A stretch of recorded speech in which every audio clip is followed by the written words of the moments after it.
Um, I enjoyed your book greatly, and I was left with one question at the end of it, which is, especially as a Vancouverite, and that is, so why does it matter? Who cares if the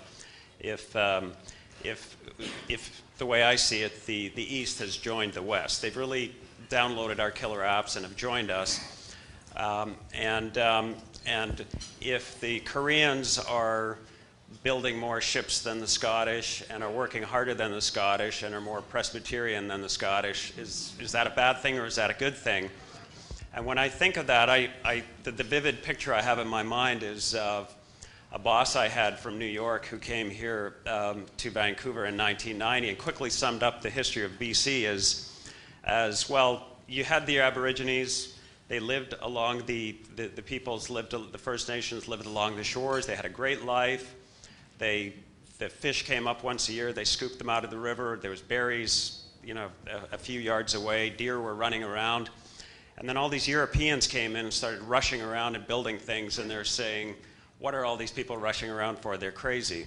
And now, and this is 20 years ago, he said, now the Europeans, they're sitting on Wreck Beach naked, smoking pot, and watching all these Asians coming in here and going, why are all these people rushing around for? Why can't they just chill out a little bit? And so my question is, isn't it just a good thing that they're kicking our butts and making us work a little harder? And isn't this just part of the competition that started in Europe and is now worldwide? So I'm trying to understand, why is it a bad thing? And is it a bad thing? Well, I think this is a great question. Should we care? Does it matter?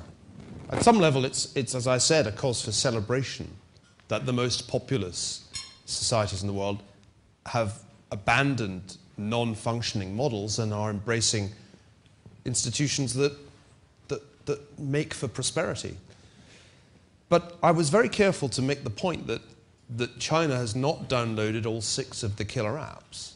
It remains a one-party state in which the rule of law is highly compromised by the arbitrary power of the party at the central and, above all, at the local level.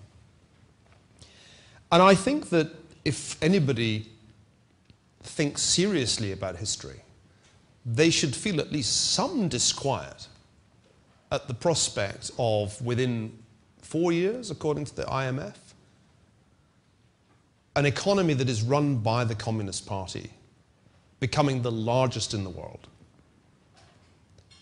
We should feel some disquiet at the thought that a fifth of humanity currently live in a communist-run state which retains a power over its people that we all would find intolerable were we subject to it. Simply to say, what goes around comes around, and it's probably good, is, I think, dangerously complacent. Of course, it may be that China will continue to move in the direction that I hope it will, in the direction of the rule of law, in the direction of representative government, and away from the one-party state with all the abuses that come with that. But it is far from certain. Right now, the reality is that, unlike in the Cold War, the ideological antagonist is going to win the economic race. The Soviet Union failed to do that. At no point did it come close to overtaking the United States, despite all the bluster of Khrushchev. The IMF has China overtaking the US in terms of GDP in 2016. And in some ways, that understates the scale of the Chinese challenge.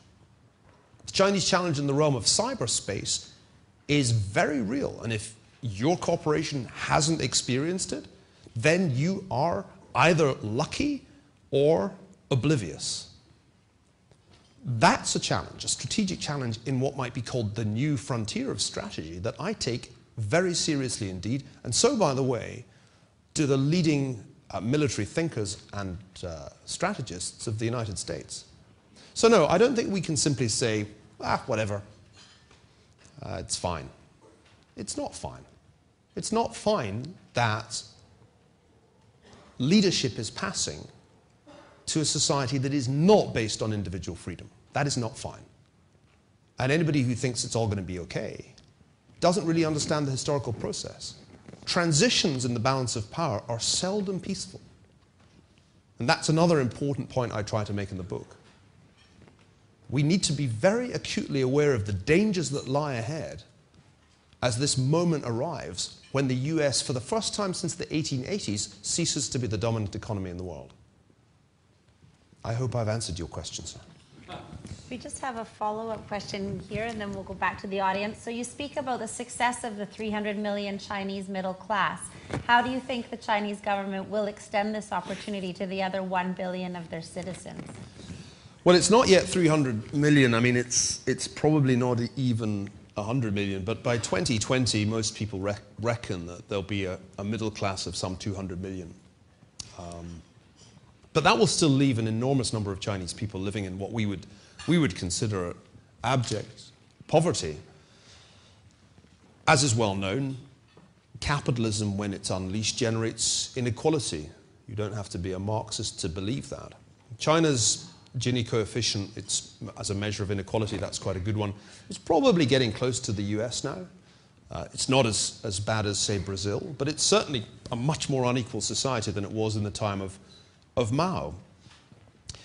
Do the Chinese have a plan for their poor? Well, they have a better plan for their poor than, say, the Indians. What's really striking if you look at China's developmental trajectory is that many, many more people are being lifted out of that super poor sub-Saharan African poverty in China than in any other comparable country. The middle class is going to be way larger than the Indian middle class. If you simply look at people with incomes above 10,000 up to 100,000, it's a much, much larger number. So I think that the Chinese could credibly claim that they are moving in the right direction. But what they have to do is to continue to take people out of basic agriculture and move them into cities. That's the plan, and that's what they're doing. And that the speed of urbanization compares with the speed of urbanization in the United States 50 to 100 years ago. So I don't think that's their problem. I mean, it's not the super poor that really the Chinese regime worries about. I recently asked a leading economist there what was his biggest worry. And I thought we would have a conversation about the real estate bubble or possibly excess investment in infrastructure. But actually, the conversation we had was entirely about politics.